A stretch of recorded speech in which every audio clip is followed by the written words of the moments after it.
Permisi kakak, kita dari mini sosis nih kak. Silakan cicipin sosis kita ya kak. Enak. Dagingnya berasa. Enak banget. Nah, coba tebak ya kak. Ini terbuat dari daging apa? Dari ayam ya kayaknya. Bukan ayam ini, tapi enak banget nih. Jadi sebenarnya kita dari perusahaan mini sosis lagi eksperimen bikin sosis yang enak dari daging tikus pilihan gitu kan kak. Enak ya kak, enak ya.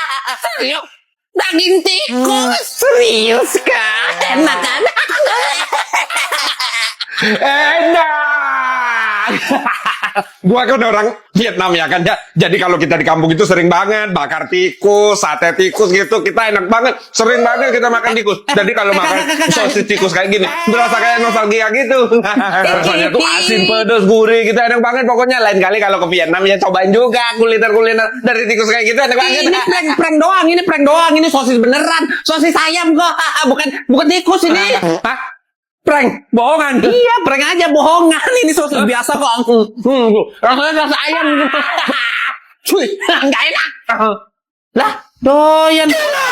Masak mie dulu tahu nggak mie instan asalnya dari mana? Lah, mie gua. Dari Cina. Soalnya orang di sana tuh makan mie terus. Cigau. Dari Indonesia. Soalnya banyak negara gua merek mie instan gitu. Cigau. Terus Kimiko kasih tahu nih, mie instan itu asalnya dari Jepang. Nama penciptanya Momofuku Ando pada tahun 1958. Produk pertamanya chicken ramen, pok. Yang diproduksi perusahaan Nissin Food. Oh, kok kepikiran ya tapi bikin mie instan kayak gitu. Dulu setelah Perang Dunia Kedua, Jepang mengalami krisis pangan yang parah. Sedih. Makanya Momofuku Ando kepikiran untuk bikin mie instan dan nemuin teknik deep frying. Untuk mengeringkan mie agar bisa disimpan lebih lama dan dituang air panas saja udah mateng. Pinter juga ya. Kirain Indonesia yang nyitain. Soalnya yang paling banyak konsumsi mie instan itu ya Indonesia setelah Cina. Oh, itu karena penduduk Indonesia ekonominya menengah ke bawah. Jadi lebih memilih untuk membeli mie instan karena rasanya yang lebih kompleks dan lebih murah dibanding seporsi nasi. Maksud lu negara gua miskin gitu? Iya, singkatnya begitu. Kalau you mau jadi orang Amerika, you harus makan ini.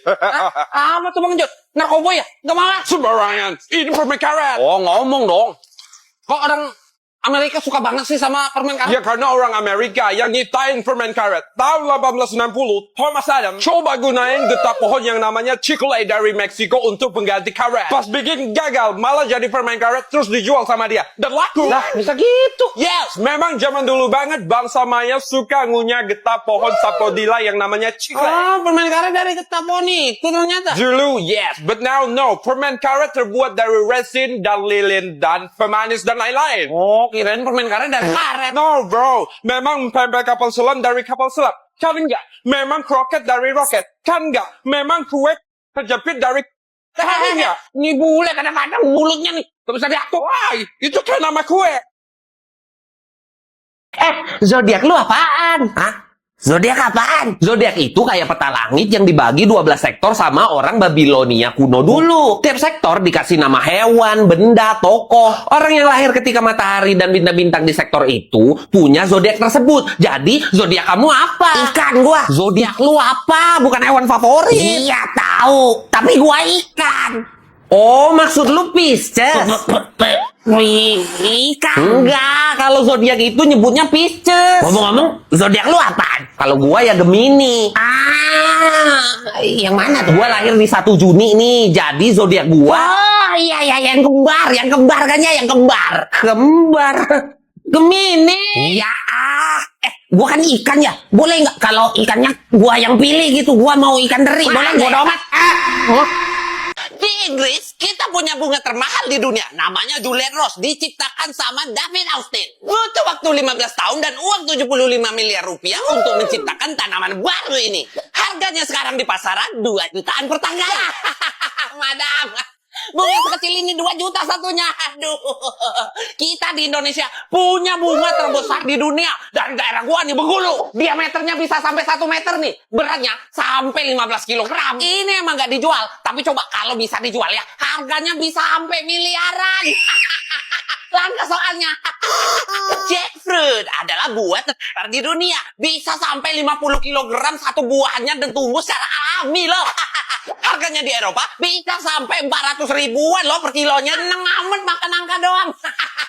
Kita nggak usah nunggu matang. Yang mentah aja udah kita masak nih, jadi gudeg. Gudeg merconnya satu. Taburin petasannya ya. Blue Java Banana, pisangnya rasanya seperti ice cream. Harga satu pisangnya di Amerika bisa sampai 570.000 rupiah. Satu. Bodoh, satu pisang 500.000 seperti es krim rasanya. Alah, pisang mah gitu-gitu doang rasanya. Pisang yang mantep tuh ini nih. Pisang goreng tuh enak tuh. Nggak bakal ada tanamannya di Amerika. Kalau bahasanya sama, bakal jadi besti puat. Ini kalau bahasa Indonesianya nanas. Sama. Di Jerman juga gitu nyebutnya. Ananas. Wow, besti. Bes. Lu siapa? Ya, I ikutan dong. Emang nanas di negara lu disebut apa? Pineapple. Nggak besti. Nah, kalau ini di Indonesia namanya apel. Di Jerman juga apel. Besti. Apel di negara lu disebut apa? Manzana incorporisado. Enggak. Pergi. Oh, terakhir nih, kalau sama kita bakal jadi besti sejati gitu. Kelas. Kalau di Indonesia ini namanya radio. Kalau di Jerman apa? Di Jerman apa ini loh? Itu apa? Radio Funkübertragungssalat. Buah mangga banyak di Pakistan. Cakep. Ya itu aja sih bang. Pakistan itu produsen mangga terbesar di dunia. Mangga jenis Sindri sama Chaunsan itu kita eksporin semua tuh. Oh kirain pantun tadi. Banyak mangga ya di sini, kirain di Indonesia aja banyak mangga. Tapi gua nggak suka mangga. Jadi makan yang lain aja gimana? Makanan yang otentik Pakistan banget gitu. Yang enak. Yang banyak. Yang murah. Indonesia. Makan saja. Itu otentik banget Pakistan. Apa tuh? Otak kambing. Ada yang lain? Brand masala aja gimana? Nah, itu apa lagi tuh? Otak kambing sama otak sapi dibumbuin bumbu masala itu enak banget, makannya pakai roti prata. Masalah di perut gua.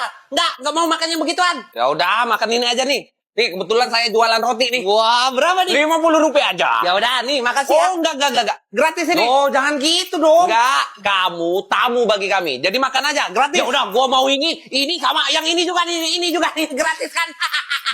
Indonesia. Minal aidin wal faizin wa nabud. Mohon maaf lahir dan batin. Selamat Lebaran, Happy Mubarak. Selamat Lebaran. Baru ngerti nih. Habisnya, ente bilang minal aidin wal faizin. Ana bingung.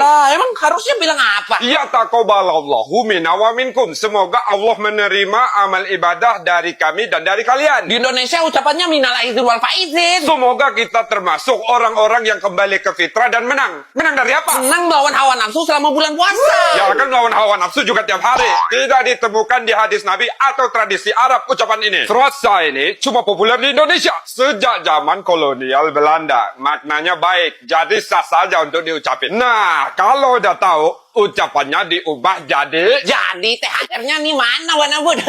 Masa udah lama namu THR-nya nggak keluar-keluar?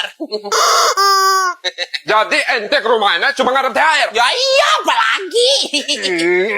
Pulang ente, pulang! Pelit! Indonesia nih bos, makan siang gratis untuk seluruh siswa. Ini baru sejahtera. Apa? Tahun ini kalian ada makan siang gratis? Iya dong. Kenapa kau begitu senang? Padahal ini ya sudah lebih dulu ada program makan siang gratis.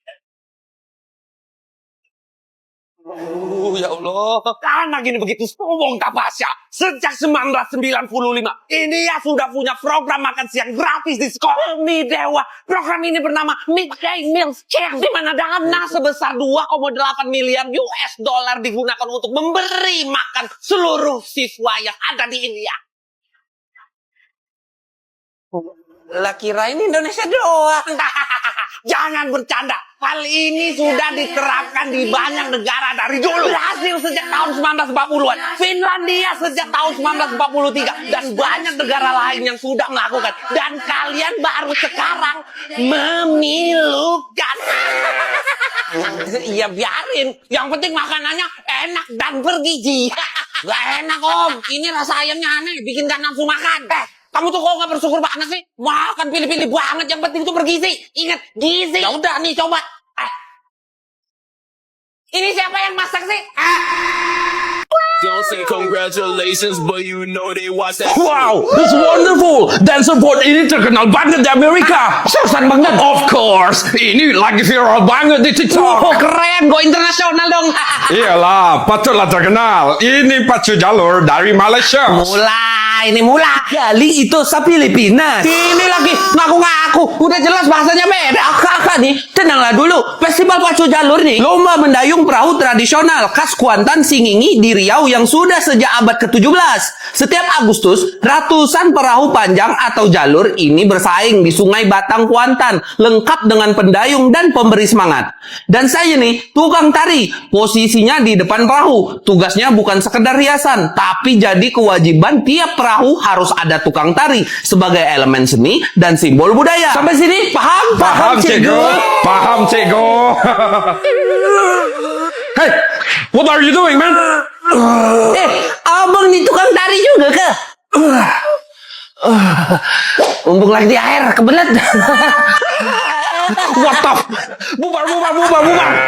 Assalamualaikum. Waalaikumsalam. Kemana nih orangnya? Kok nggak ada orangnya sih? Sepi banget. Bau kemenyan. Ente mau kemana? Ente, aduh. Kaget Pak Haji.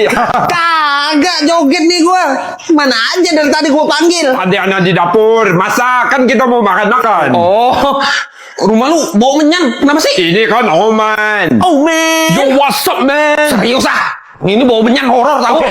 Ente kebanyakan nonton film horor Indonesia. Kemenyan itu kalau di Oman sering dipakai sebagai pewangi ruangan, parfum, terus jenis pewangian yang lainnya. Kemenyan itu kan dari getah pohon. Kenapa malah jadi horor? Soalnya kalau di Indonesia kemenyan itu dipakai buat manggil makhluk-makhluk halus gitu. Ih, serem. Tuh, mana orangnya? Jangan. Ayo makan. Ente kaget. Joget. Masakan udah mateng. Aneh lapar. Ayo makan. Ini dia, Danau Hevis. Danau air panas terbesar di dunia. Ayo mandi. Mandi. Iya, yang ke Danau Hevis wajib banget tuh untuk mandi dan berenang di sini. Karena ya bagus banget untuk kesehatan kalau mandi air panas kan, relaksasi juga. Nggak mau. Kok nggak mau sih? Kenapa? Malu buka baju? Bukan. Terus kenapa? Nggak bisa berenang.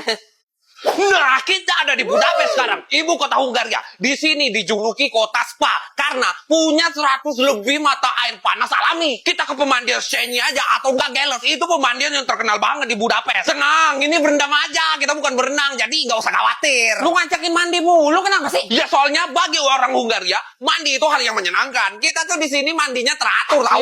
Orang di negara gua juga rutin-rutin mandinya. Tapi nggak ada tuh yang bangga kayak lu. Emang orang Hungaria mandinya berapa kali sehari sih? Sehari sekali lah. Ya tergantung musim juga. Di Indonesia kita mandi 2 kali sehari. Lah, kok bisa sih? Harusnya gua yang ngomong gitu. Kok bisa sih mandi sehari sekali? Bangga.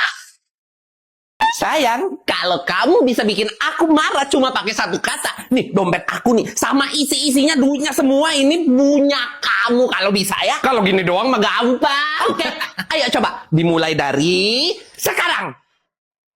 Apaan? Ya mulai. Kamu bisa mulai nih sekarang. Apaan? Kalau kamu bisa, ucapin satu kata aja yang bisa bikin aku marah. Nih, dompet sama isinya duit-duitnya ini punya kamu kalau bisa. Ayo mulai. Apaan? Ya mulai. Ngerti gak sih? Ucapin satu kata yang bisa bikin aku marah. Satu kata. Cuma satu. Apaan? Kan tadi udah aku jelasin. Cuma satu kata yang bisa bikin aku marah. Ini dompet ya. Kalau kamu berhasil, ini punya kamu, duitnya punya kamu. Udah jelas banget itu, gua jelasin ya. Apaan? Ngomong aja. Satu kata doang.